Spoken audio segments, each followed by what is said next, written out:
¿Qué pasa, gente? ¿Cómo estáis? Bienvenidos un día más a David Agüero Fotografía y en el día de hoy vamos a estar hablando de la Sony A7 IV. Y muchos pensaréis que ya ha pasado mucho tiempo desde el lanzamiento de esta cámara y que hay un millón de vídeos hablando pues, sobre las características técnicas y haciendo reviews de esta misma cámara, pero yo me voy a centrar en los aspectos positivos y negativos después de un año de un uso bastante intensivo de esta cámara. Así que nada, vamos allá.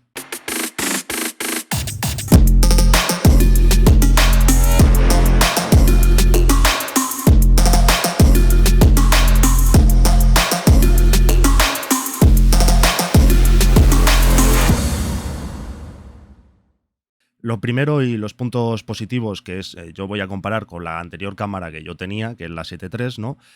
Vamos a hablar de, primero, pues, el enfoque. El enfoque en la 7 IV, sinceramente, ha mejorado muchísimo. Y hablamos, pues, ya no solo para foto, sino para vídeo, ¿no? Yo, tened en cuenta de que el uso que le doy a la cámara es de manera híbrida, ¿no? Entonces, a mí me puede llamar mañana un cliente para hacer fotos, con lo cual necesito una cámara que funcione bien en cuanto a fotografía, y me puede llamar pasado mañana un cliente pidiéndome hacer un reportaje de vídeo, con lo cual necesito tener la mayor calidad posible dentro de estos dos aspectos. Y sinceramente, la 7.4 me la da. O sea, tengo la capacidad pues, de enfoque, ¿no? El bloque de enfoque que tiene esta cámara a mí me parece brutal. Como que le ha dado 1000 vueltas y un repaso brutal a la A7 III. Y la A7 III ya en su momento fue una revolución en el mercado. O sea, ya lo fue. A mí yo recuerdo que me la compré y mi vida cambió, ¿no? Yo venía de Nikon, me compré la 7 III y, joder, la verdad que se nota que invirtieron horas y esfuerzo en mejorar este bloque de enfoque. Y sinceramente yo el enfoque el automático, el AFS, no lo he probado en mi vida. O sea, yo siempre, pero desde bien joven, cuando empecé en fotografía, empecé en enfoque continuo y hasta el día de hoy no lo he cambiado para nada. Y sí que es verdad que el autoenfoque y el reconocimiento facial en Sony ahora mismo es brutal. O sea, el reconocimiento facial, tanto en una boda, tanto en pues, un evento social y tal y cual, es bastante bueno. Y a más, aquí digo siempre que la A7 IV para mí cambió las reglas del juego, es porque tenemos el follow focus. Eso implica que a la hora de grabar, de hecho hace unos días estuve grabando pues un kitchen club, una escuela de cocina, y resultaba súper sencillo porque pues la configuración que llevo normalmente para vídeo con la A7 IV es utilizar el gimbal con la A7 IV y un objetivo fijo, pues normalmente es el 24 porque pesa poco y da una calidad brutal. Y realmente lo único que tengo que hacer es setear mi cámara, es decir, el ISO, la exposición y el diafragma, y simplemente le doy a grabar, pulso en la pantalla donde yo quiero que me enfoque y la cámara va a continuar con ese enfoque en ese objeto. Es decir, esto es brutal. O sea, yo selecciono una persona, en este caso era el profesor de cocina, le selecciono en la cámara y yo ya lo único que me tengo que centrar es en que mi movimiento de cámara sea bueno, que el encuadre sea bueno, que esté todo bien y me olvido entre comillas del enfoque, que luego podemos jugar con pues la sensibilidad del follow focus, es decir, le podemos poner muy poco sensible, con lo cual tú le pulsas y si alguien pasa por delante, el foco va a seguir en esa persona que tenemos detrás, o le puedes poner más sensible, pues si pasa gente, que se enfoque a la otra gente, es decir, tenemos muchas posibilidades dentro de este apartado y la verdad que para mí cambia las reglas del juego y estoy súper contento con esta máquina. Luego pasamos al aspecto que también es positivo, ¿no? Que hemos ganado en resolución del sensor, ¿no? Tenemos 33 megapíxeles frente a 24 de la A7 III.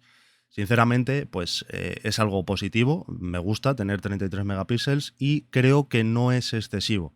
Es decir, yo en ningún momento me podría plantear o me querría plantear pasarme a una 7R4 o una 7R5 porque tiene demasiados megapíxeles. Es decir, los archivos empiezan a pesar demasiado. Y la mayoría de mis clientes, es decir, mi cliente de revista de bicis, me pide las imágenes en tamaño máximo de 1,5 megas. ¿Para qué quiero producir una imagen a 45 o 50 megapíxeles si luego mis clientes me van a pedir en baja resolución?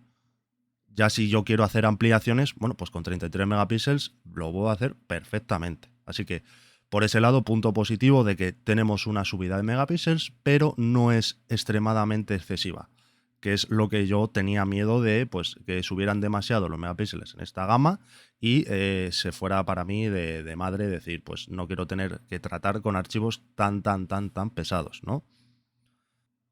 Nos vamos al apartado de vídeo.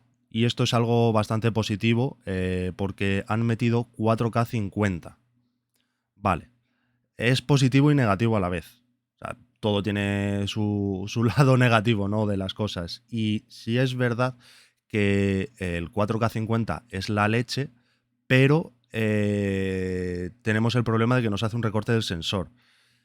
Bueno, a mí no me descuadra demasiado, ¿no? Porque en el momento en el que yo voy a grabar 4K 50 le meto mi 24 1.4 y sé que me lo multiplica por 1,5 y estoy grabando con un objetivo fijo que la focal es perfecta para utilizar con el gimbal, ¿no?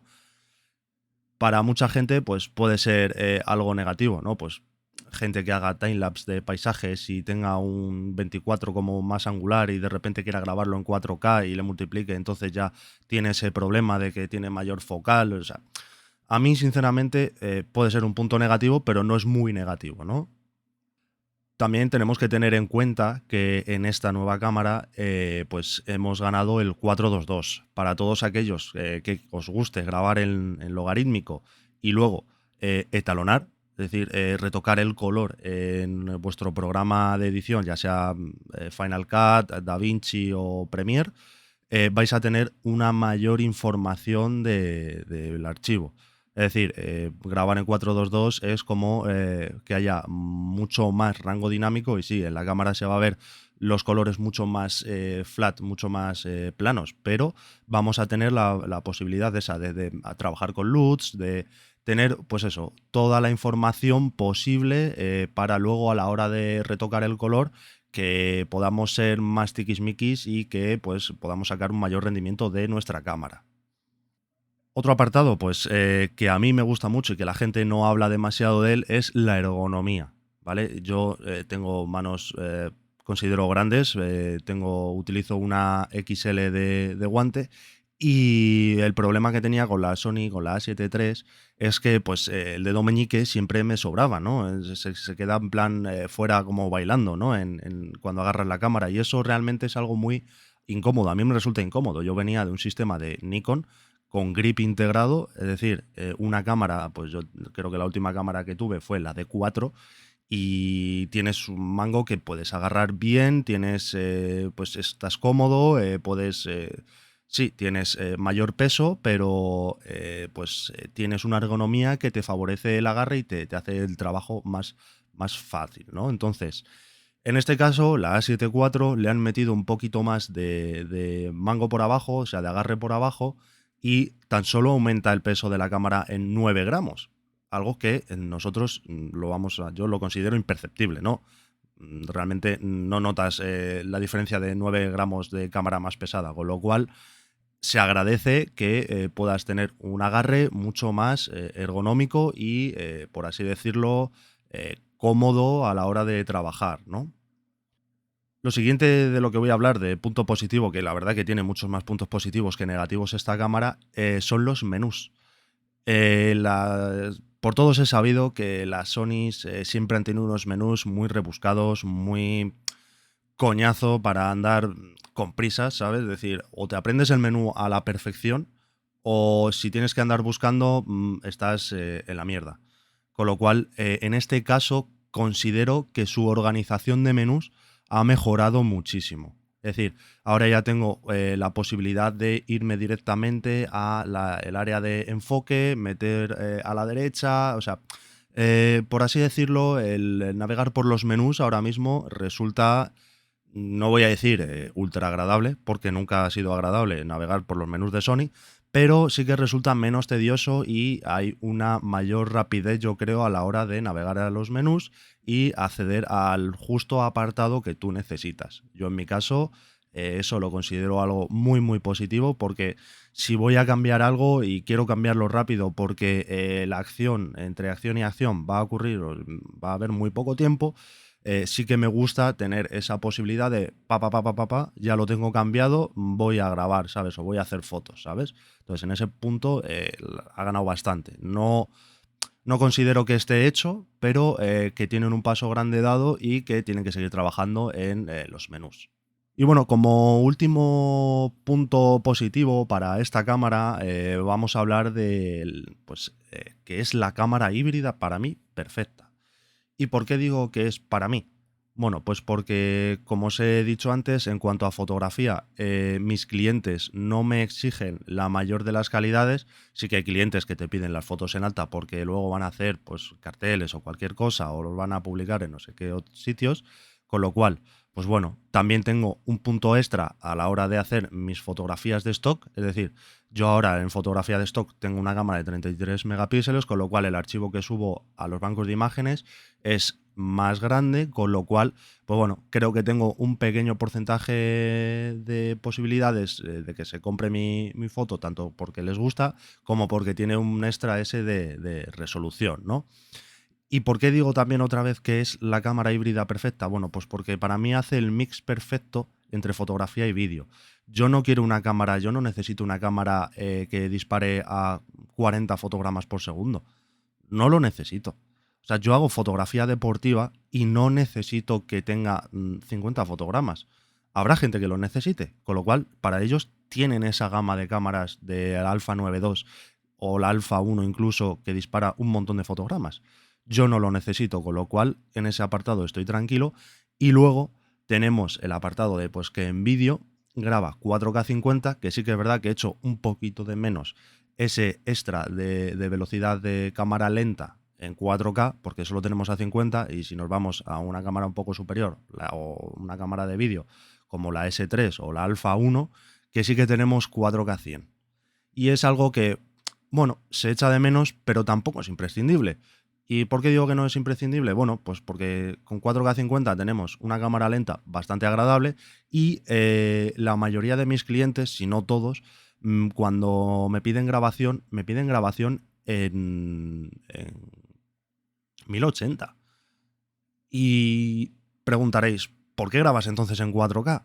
Bueno, pues varios de mis clientes me exigen que sobre la misma grabación haga montajes en horizontal y en vertical.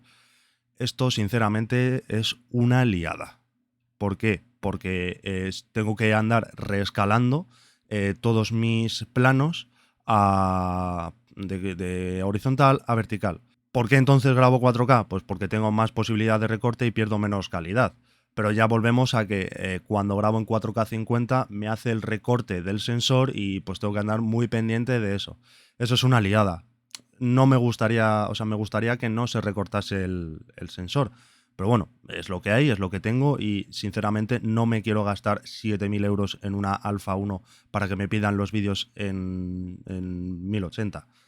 O sea, lo que haré y lo que seguiré haciendo es luchar o tratar de educar a mis clientes en vamos a contratar siempre que podamos dos operadores de cámara para poder tener tanto el tiro vertical como el tiro horizontal. A día de hoy no me está saliendo y para todas las grabaciones que he tenido que hacer no han querido segundo operador de cámara, pero bueno, yo lo seguiré intentando. Bueno, y ahora vamos a hablar de los aspectos negativos, que la verdad que son pocos y la mayoría son por el tema económico. Sí que es verdad que ha cambiado, seguimos dentro de la gama de la A7 III, que es la gama relación calidad-precio, la de las más asequibles, ¿no? Pero tenemos el problema, pues primero, las tarjetas.